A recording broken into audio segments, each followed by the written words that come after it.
Welcome once again to It's History. My name's Guy, and while you sit before this video, my people are trawling your browser history in search of communist activity.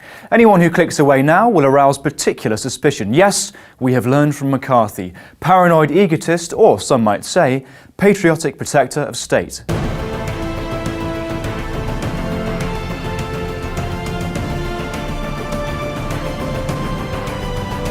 What a colourful character McCarthy was. His 4 years of influence in the 50s have had a lasting impact. He completed his school and university studies in record time, and before long had begun in politics and pushed an old circuit judge from his post. He made a name for himself in the courts, bringing a number of cases that had dragged on for years to a final close. He then joined the Marines in the Second World War, where he became an intelligence officer. A colleague taught him how to use a machine gun. He became an aircraft tail gunner. However, he lied about the number of sorties he had completed, getting away with it because of his position as an intelligence officer. In 1944, McCarthy gathered votes with boundless energy to be positioned as a Republican Senate candidate, but only reached second in the running. In 1946, however, he bulldozed an old hand from one of the safest seats in the Senate. At the age of 38, he headed off to Washington. He was the youngest senator the country had ever seen. The first years of office were not especially eventful for McCarthy.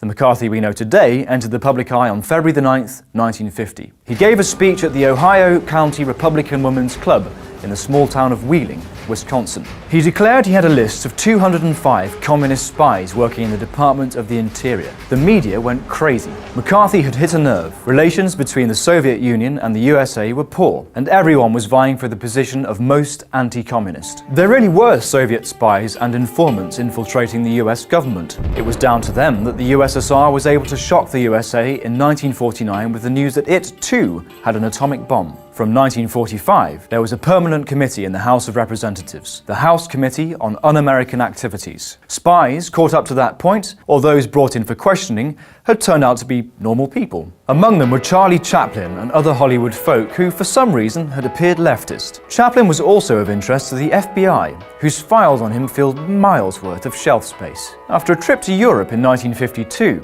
Chaplin was denied return passage to the States. He then showed his true face. He moved into a villa in Switzerland and continued to make funny films. A veritable victory for freedom. McCarthy's list seemed plausible in such a charged environment, but from where had he got those names? They probably came from a letter written by the Secretary of the Interior in 1946, stating that a security check had identified 284 people who were to be dismissed. 79 of those had already gone, leaving the 205 on McCarthy's list. McCarthy later claimed that he had mentioned a list of only 57 names at the meeting in Ohio. Opponents said he was constantly making up new numbers. McCarthy said they were leftist conspirators. The point is that there were alleged communists working in the Department of the Interior. It was a white elephant. The Democrat-dominated Senate introduced the Tidings Committee to try to clear up the whole story. Now McCarthy had to come clean. There were 203, then there were 57, and now there were 9. From March until July, debates dragged on in the committee. McCarthy continued to spurt out the aggressive rhetoric, but was short on the detail. The committee was against him from the very beginning, and the concluding report gave rise to mudslinging. For some, McCarthy had been a complete fraud. For others, the committee had conducted a whitewash. Popularity rose. In 1952, the Republicans won the majority in the Senate. McCarthy must have seemed a loose cannon to many of his colleagues, which is why he was given the chair of a relatively unimportant sounding committee in 1953. But even in this capacity, he carried on stirring things up. We associate McCarthy with his witch hunts, but these were directed only at the government. His relentless rhetoric and dedication to drowning any suspicious party with accusation after accusation, then watching them surface from the flood, made McCarthy synonymous with the Red Scare. In 1953, the Republicans achieved the presidency for the first time in 20 years. Eisenhower moved into the White House. Many thought that McCarthy would calm down a bit, but now he went for the army. In 1954, there was a hearing that lasted 36 days. That did nothing for McCarthy's popularity.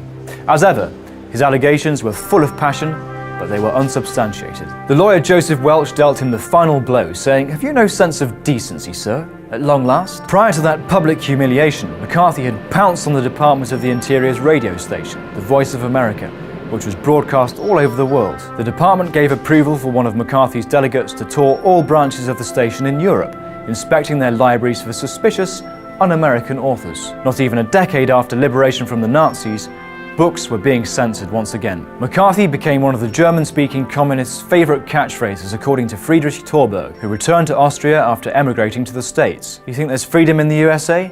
Huh, just one word: McCarthy. These words destroyed a widely held illusion. Over 600 witnesses were called to give evidence to McCarthy's committee. The reputation of anyone who had been summoned was destroyed. Anyone who refused to give testimony, a right granted in the Constitution, was dismissed. From 1953, criticism from all political corners became louder and louder. In the end, the Senate closed the committee and distanced itself from McCarthyism. McCarthy himself remained a senator, but was completely emasculated. He'd been intouchable, and now he was finished.